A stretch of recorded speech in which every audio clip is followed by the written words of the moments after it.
जय हिंद स्टूडेंट्स। इस वीडियो में हम बात करेंगे drawbacks of Rutherford atomic model. That means जो रदरफोर्ड का एटॉमिक मॉडल्स है उसके ड्रॉबैक्स क्या है। तो जो मेन इंपॉर्टेंट टर्म आपको समझना है, सबसे पहले हम आपको ये बता दें कि रदरफोर्ड ने क्या कहा अपने मॉडल में कि जो इलेक्ट्रॉन्स होते हैं, इलेक्ट्रॉन्स ऑर्बिट्स में मूव करते रहते हैं वेरी हाई स्पीड। जो इलेक्ट्रॉन्स है ऑर्बिट्स में वेरी हाई स्पीड से क्या करते रहते हैं, मूव करते रहते हैं। अब यहां पर हम बात करेंगे मूव करते रहते हैं, तो अगर हम बात करें मैक्सवेल थ्योरी की, किसकी बात करें, मैक्सवेल थ्योरी की। तो जो मैक्सवेल थ्योरी है वो क्या कह रही है कि कोई भी पार्टिकल्स अगर मूव कर रहा है और उसके ऊपर चार्ज है, कोई भी पार्टिकल्स, दैट मीन्स इनकी थ्योरी क्या है, इलेक्ट्रोमैग्नेटिक। इनकी थ्योरी क्या है, इलेक्ट्रोमैग्नेटिक थ्योरी। मैक्सवेल की जो इलेक्ट्रोमैग्नेटिक थ्योरी है ये क्या कह रही है कि कोई भी चार्ज पार्टिकल्स, इलेक्ट्रॉन कैसा चार्ज पार्टिकल्स है, अगर मूव कर रहा है, क्या कर रहा है, मूव कर रहा है, दैट मींस इनकी थ्योरी कहती है it is must that it emit जो इलेक्ट्रॉन्स मूव कर रहा है वो क्या करेगा, इमिट करेगा, क्या, electro magnetic radiation, electro magnetic radiation. कोई चार्ज पार्टिकल मूव करेगा तो क्या इमिट करेगा, इलेक्ट्रोमैग्नेटिक रेडिएशन।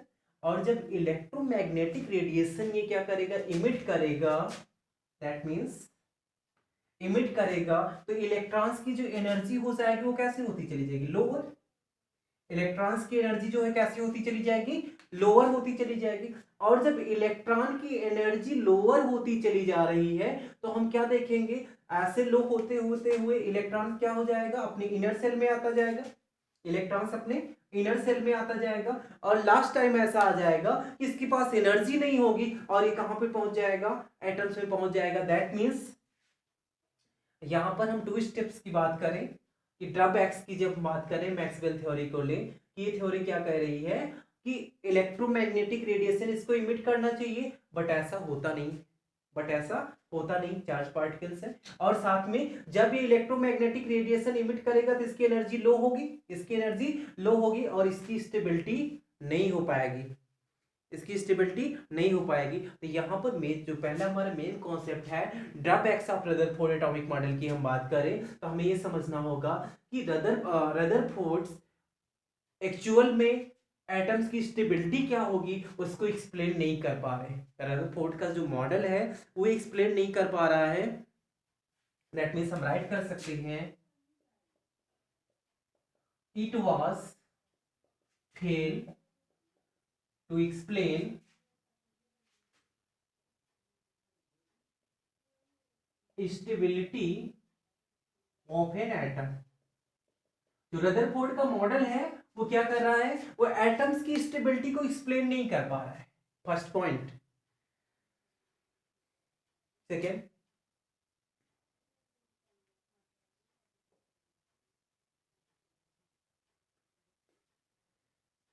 यहां पर एक वर्ड हम यूज करेंगे, electrodynamic. Electrodynamics dynamics means motion होता है, electro that means electron. Electron का जो मोशन होता है, अगर उसके रूल्स की हम बात करें, इलेक्ट्रॉन्स का जो मोशन होता है अगर उसके बेस पे हम बात करें, उसके रूल पे बात करें, तो दैट मींस रदरफोर्ड का जो मॉडल है उसको भी नहीं बता पा रहा है। दैट मीन्स हम राइट कर सकते हैं, अगर सेकेंड पॉइंट राइट करें कि जो ये मॉडल है दैट मीन्स इसका ड्रॉबैक क्या है, तो हम राइट कर सकते हैं it is against to law of electrodynamics. It is against to law of electrodynamics. That means जो इलेक्ट्रोडायनेमिक्स का लॉ है उसके अगेंस्ट है, एक्सप्लेन नहीं कर पाता है।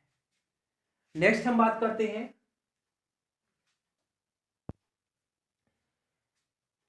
रियल में जो एटम्स है, एटम्स में इलेक्ट्रॉन प्रेजेंट्स हैं, उनकी स्टेबिलिटी क्या है, उनका अरेंजमेंट क्या है, इसके बारे में रदरफोर्ड ने कुछ नहीं बताया है। तो दैट मीन्स जो थर्ड पॉइंट हो जाएगा कि इनका जो मॉडल है वो कहां पर फेल हो जा रहा है। तो हम राइट कर सकते हैं it can not explain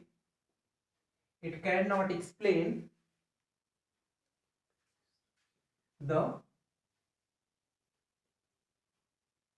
electronic structure of atom. It can not explain the electronic structure of atom. Real में इलेक्ट्रॉन्स का अरेंजमेंट कैसे होगा उसको भी इस मॉडल में कोई जगह नहीं दी गई है। दैट मीन्स उसके बारे में बातें नहीं की गई हैं। और अगर हम साथ में ये बात करें कि इलेक्ट्रॉन्स की एनर्जी क्या होगी उसके बारे में भी बात नहीं की गई है। तो हम राइट कर सकते हैं it can not explain the electronic structure of atom and energies of electrons electrons की एनर्जीज क्या होगी उसके बारे में भी इस थ्योरी में, इस मॉडल में कुछ नहीं बताया गया। नेक्स्ट हम बात करते हैं, अभी जब हम बात कर रहे हैं इलेक्ट्रॉन्स मूव कर रहा है, तो जब इलेक्ट्रॉन्स मूव कर रहा है क्या कर रहा है, एनर्जी रिलीज कर रहा है। जब एनर्जी कॉन्टिन्यूअस रिलीज हो रही है तो यहां पर हमें ये समझना होगा जो स्पेक्ट्रम मिलेगा वो कैसा होना चाहिए, कॉन्टिन्यूअस बैंड स्पेक्ट्रम होना चाहिए। ऐसा होना चाहिए, कॉन्टिन्यूअस बैंड स्पेक्ट्रम होना चाहिए, बिकॉज एनर्जी जो है वो कंटिन्यू क्या हो रही है, रिलीज हो रही है। बट यहां पर जो हमें स्पेक्ट्रम मिलता है, यहां पे अगर हम कंडीशन बात करें, यहां पर जो हमें स्पेक्ट्रम मिलता है वो क्या होता है, लाइन स्पेक्ट्रम मिलता है। क्या मिलता है, लाइन स्पेक्ट्रम मिलता है।